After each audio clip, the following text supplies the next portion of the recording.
Good day. Now I'll be presenting about the analysis of how economic recessions impact employment, with a particular focus on recent global events including the COVID-19 pandemic. Economic recessions often follow a significant decline in investment activity, as businesses reduce spending on plant and equipment and households cut back on home building and durable goods purchases, collectively leading to broader economic downturns. The key characteristics of economic recessions are sustained GDP decline spanning 2 or more consecutive quarters, leading to widespread economic slowdown and reduced business activity. Significant spikes in unemployment rates across various sectors, often affecting vulnerable populations disproportionately.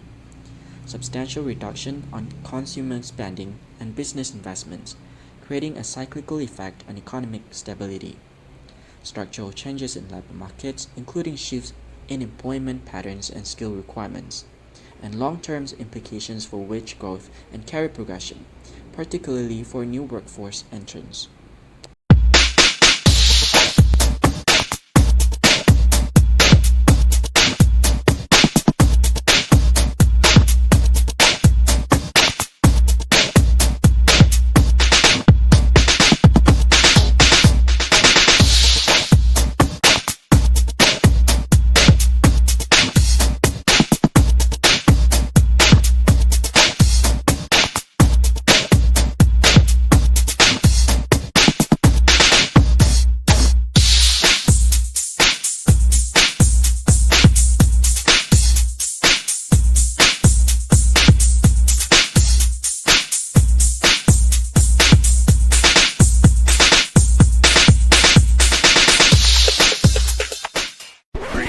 Using Powtoon. The academic research on recessions and employment tells a story about how these economic downturns affect our workforce. Let's start with the theoretical foundations. Auken's law, a fundamental principle in economics, tells us that for every 2% drop in GDP, we typically see unemployment rise by about 1%. But what's particularly interesting is how this relationship has evolved during recent events. The hysteresis effect theory, expanded by recent research, reveals something even more concerning. Temporary job losses can become permanent through various mechanisms, from skill deterioration to lasting changes in how employers hire. Recent empirical studies have given us fascinating insights into how modern recessions differ from historical patterns. The COVID-19 recessions, for instance, showed us unprecedented impacts on service sector employment, with some surprising resilience in remote-capable jobs. When we look at policy responses, the research shows varied effectiveness of different interventions. Stimulus packages, while helpful, had complex and sometimes unexpected effects on employment recovery. The emergence of remote work policies has fundamentally changed how we think about employment stability during economic downturns. Let's look at the data that tells us about employment during recent recessions, particularly during the COVID-19 pandemic. This graph illustrates unemployment rates across different sectors. The dramatic spike in April 2020, overall unemployment reached 14.7%, but the impact wasn't uniform across sectors. The service sector, shown in green, experienced the most severe impact, peaking at 16.2%. This reflects the unique nature of the pandemic recession, where social distancing measures directly impacted service-based businesses. What's particularly interesting is the technology sector's resilience, shown in orange. Despite the overall economic downturn, tech unemployment never exceeded 8.4%, demonstrating the sector's adaptability to remote work. The manufacturing sector, while significantly impacted, showed a different recovery patterns, influenced by supply chain disruptions and automation acceleration during the recovery phase. Looking at the demographic variations, we see some concerning patterns. Young workers were particularly vulnerable, with unemployment rates 2.5 times higher than the overall average.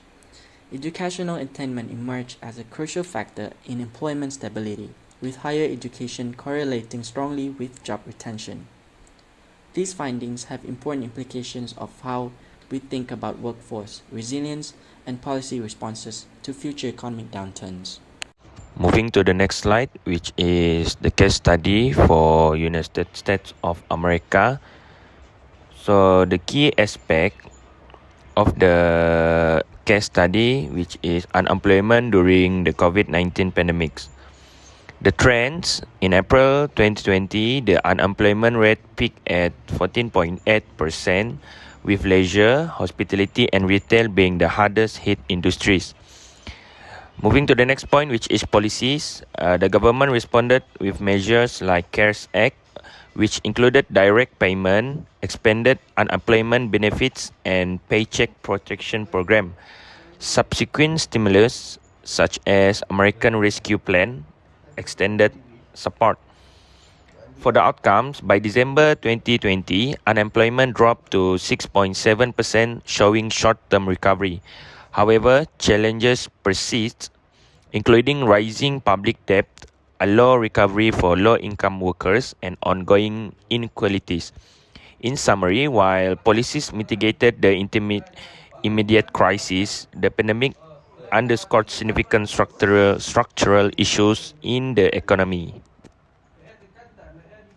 Moving to the next slide, which is case study for Germany. During the COVID-19 pandemic, unemployment peaked at 6.4% in June 2020, a relatively moderate level due to strong protective measures. Key sectors affected were manufacturing and the automotive industry.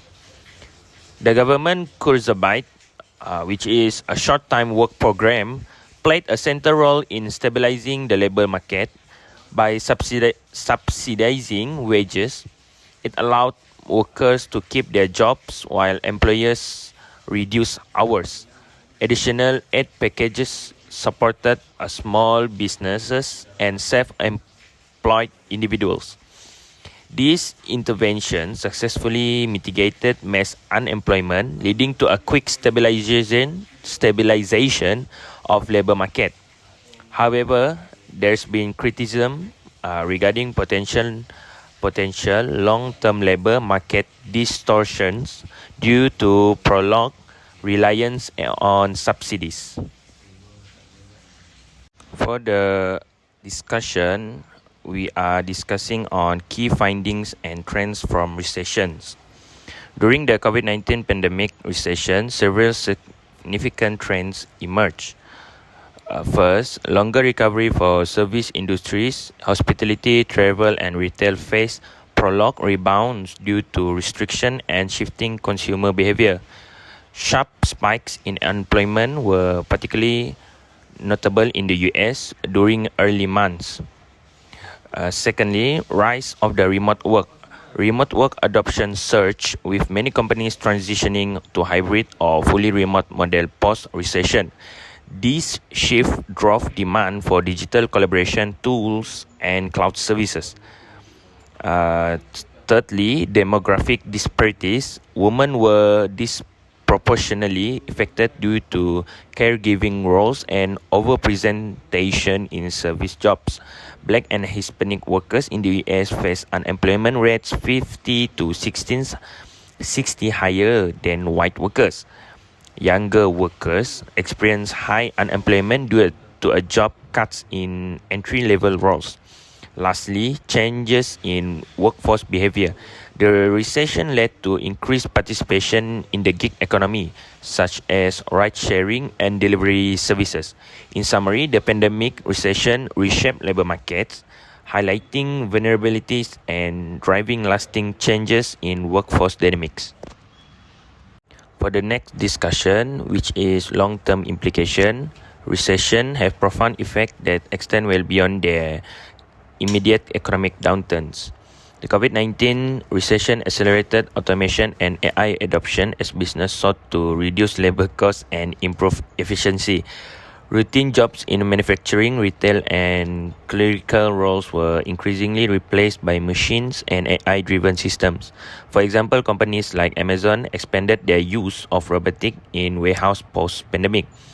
This shift also driven the demand for new skills, technical skills such as proficiency in data analytics, coding, and AI cloud computing. Soft skills including creativity, adaptability, critical thinking, and emotional intelligence are crucial as routine tasks become automated. In terms of globalization and regional disparities, some companies are reshoring operations to reduce reliance on international supply chains, creating domestic jobs but potentially harming workers in export-dependent economies. Recovery remains uneven. Wealthier nations with stronger fiscal capacities and rebounding faster, leaving low-income countries grappling with prolonged economic stagnation. In summary, automation and shifting global dynamics are reshaping labor markets, emphasizing the importance of upskilling and addressing inequalities. In conclusion, recession reshape economies, often amplifying vulnerabilities while creating opportunities for innovation. Industries face varying impacts, with some like tourism and hospitality struggling, while others like e-commerce thrive. Effective policy responses such as wage subsidies and direct aid play a critical role in minimizing economic damage. Workforce adaptation through remote work and upskilling fosters resilience, but addressing inequalities remains essential for sustainability recovery. By learning from these challenges, we can better prepare for future economic disruptions and work toward a more equitable and stable global economy. Thank you.